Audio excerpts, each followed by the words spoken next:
தெய்வத்தின் குரல் இரண்டாம் பாகம். அத்வைத்தம் அத்வைத்தம் முதற் பகுதி. அத்வைத்தம் என்பது என்ன? அதனால் நமக்கு என்ன உபயோகம்? வாஸ்தவமாகவே நாம் அதிலிருந்து பிரயோஜனம் அடையலாமா, முடியாதா? இவ்வளவும் பெரிசாக தத்துவம் தத்துவம் என்ற அளவில் மட்டும் உள்ளதா? அனுபவத்தில் தத்துவம் ஆகுமா என்பவற்றை ஆலோசிப்போம். அத்வைத்தம் என்பதன் அர்த்தம் என்ன? இரண்டாவது இல்லாதது என்பதுதான் அர்த்தம். இரண்டாவது இல்லை என்பது நமக்கு நடைமுறை அனுபவம் அல்ல. ஆயிரக்கணக்கான வஸ்துக்கள் தான் நமக்கு தெரிகின்றன. அப்படி இருக்க இரண்டாவது வஸ்துவே இல்லை என்று ஏன் சொல்ல வேண்டும்? அப்படி இரண்டாவது இல்லாததனால் நமக்கு என்ன லாபம்? நாம் எதற்காக பிரயத்தனம் செய்கிறோமோ அது அத்வைதத்தால் தான் கைகூடும். நாம் எதற்காக பாடுபடுகிறோம்? நமக்கு வரும் கஷ்டம் எல்லாம் நிவர்த்தியாக வேண்டும் என்று பாடுபடுகிறோம். நாம் செய்யும் அத்தனை காரியமும் கஷ்டம் போய் சுகம் உண்டாக வேண்டும் என்பதற்குத்தானே. அந்த கஷ்ட நிவர்த்தி இந்த அத்வைதத்தால் தான் சாஸ்வதமாக உண்டாகும்.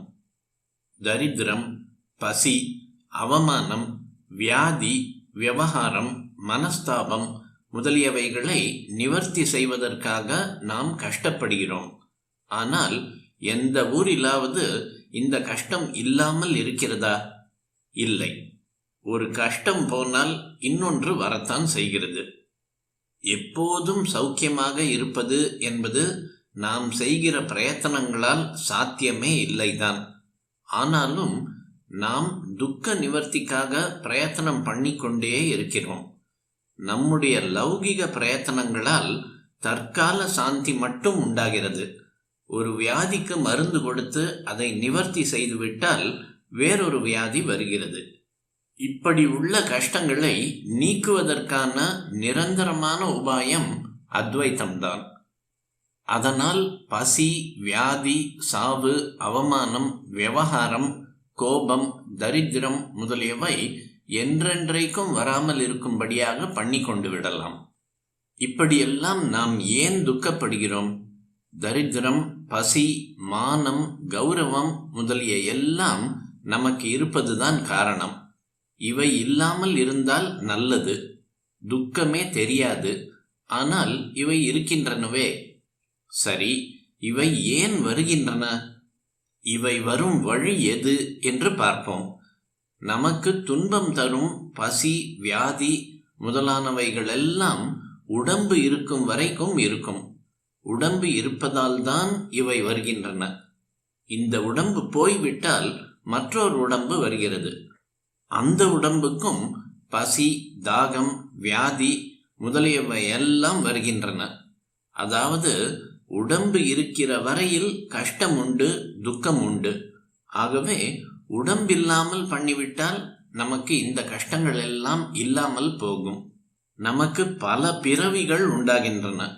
அந்த பிறவிகளுக்கெல்லாம் காரணம் என்ன? உடம்பு எதனால் வருகிறது? முன் ஜென்மத்தில் பண்ணிய பாப புண்ணிய பலன்களை நாம் அனுபவிக்க வேண்டும். ஆத்மாவால் பாப புண்ணியங்களை அனுபவிக்க முடியாது. ஆத்மாவை நெருப்பால் சுட முடியாது. சந்தனத்தை அப்பி குளிரச் செய்துவிட முடியாது. ஆகையால் கர்மாவை அனுபவிப்பதற்காக ஓர் உடம்பு வேண்டியிருக்கிறது. நாம் செய்த பாப புண்ணிய பலனாக கடவுள் நமக்கு உடம்பை கொடுத்து அதையே நான் என்று நினைக்கச் செய்து தண்டிக்கிறார். நாம் செய்த பாபத்திற்காக ஈஸ்வரன் உடம்பை கொடுத்து நம்மை சிக்ஷை செய்கிறார். இந்த உடம்பு போனதோடு பாபம் போகாவிட்டால் மறுபடியும் உடம்பை கொடுத்து சிக்ஷிக்கிறார். ஆகையால் நாம் பண்ணுகிற பாபம்தான் உடம்புக்கு காரணம்.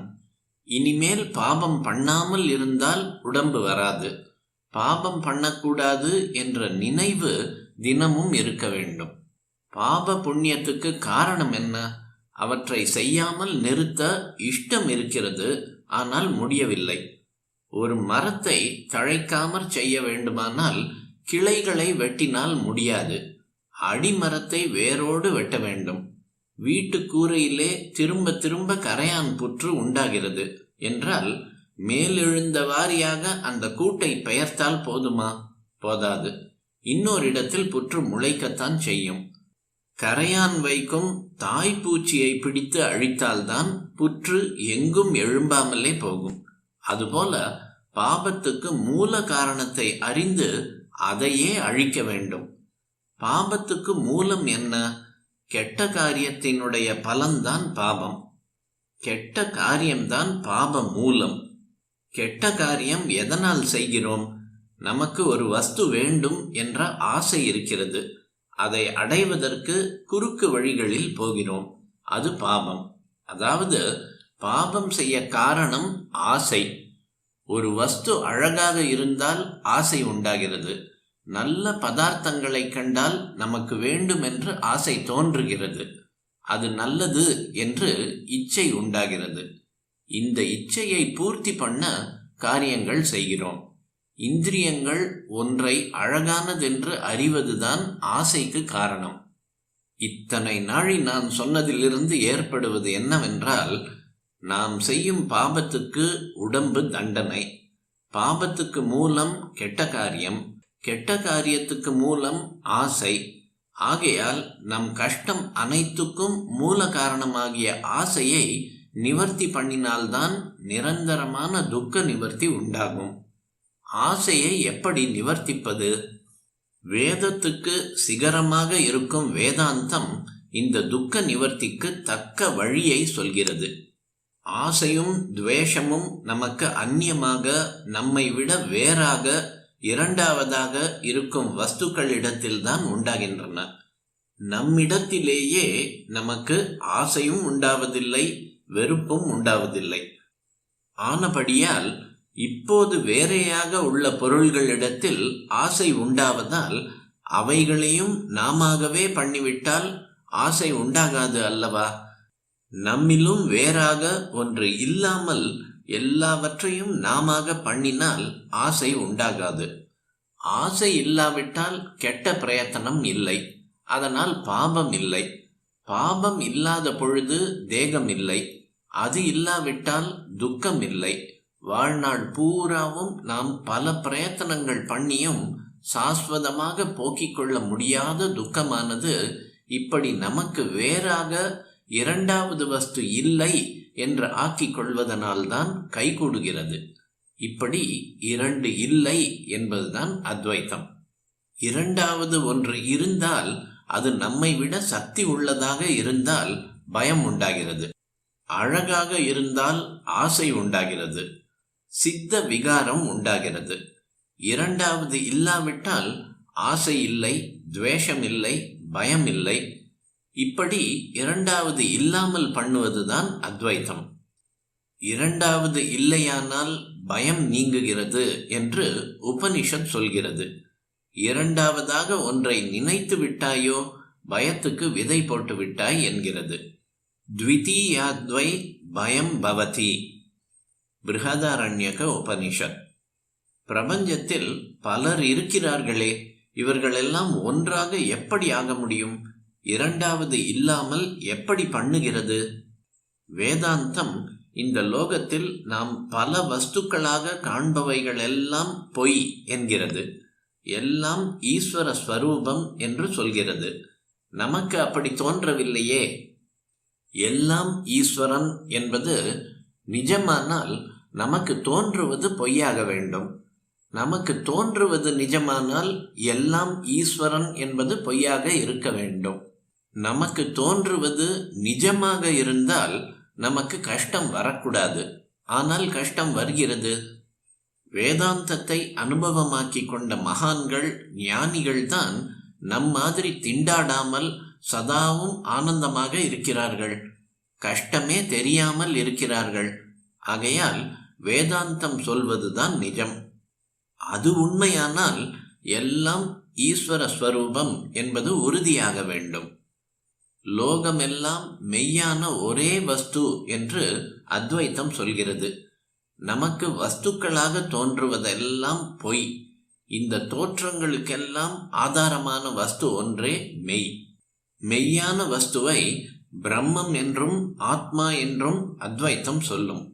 லோக வழக்கில் ஈஸ்வரன் என்கிறோம். பிரம்மம் நிர்குணமானது, ஈஸ்வரன் சகுணமானவன் என்கிற பாகுபாடு இங்கே நாம் சொல்லவில்லை. எல்லாம் ஈஸ்வரன் என்றால் நாம் மட்டும் வேறேயா? நம்மையும் அந்த ஈஸ்வரனாக கரைக்க வேண்டும். அப்பொழுது இரண்டாவது என்பது இல்லை. நாம் இப்பொழுது வெவ்வேறாக பார்க்கிறோம். எல்லாம் ஈஸ்வரனாக பார்ப்பதுதான் நிஜ பார்வை. இரண்டாவது இல்லாமல் நாமும் கரைந்து விட்டால் நல்லது உண்டாகும், துக்கம் இல்லாமல் போகும். லோகத்தில் கூட இரண்டு மனசுகள் ஒன்றானால் சண்டை இல்லை. அதுபோல எல்லாம் ஈஸ்வரனாகி ஒன்றாகிவிட்டால் எந்த கிளர்ச்சியும் இல்லை, ஒரே சாந்திதான். அப்போது எல்லாம் நாமாக ஆகிறோம். நமக்கே நம்மேல் ஆசை அப்பொழுது ஏற்படாது. ஆசை இல்லாவிட்டால் பாபம் இல்லை, பாபம் இல்லை என்றால் தேகம் இல்லை. இந்த தேகம் இருக்கிற போதே அது இல்லை என்ற ஞானம் உண்டாகிவிடும். இது போன பின் இன்னொரு தேகம் வராது. அப்படியே அத்விதீயமான ஆனந்தத்தோடு ஒன்றாகி இருப்போம். தேகம் இல்லாவிட்டால் துக்கமே இல்லை. அந்த துக்க நிவர்த்திக்கு அத்வைத்தம் மருந்து. இரண்டாவது இல்லாமற் பண்ணுவது அத்வைத்தம். எல்லாம் பகவானாக பார்ப்பது அத்வைத்தம். உள்ளதை உள்ளபடி பார்ப்பதுதான் அத்வைத்தம்.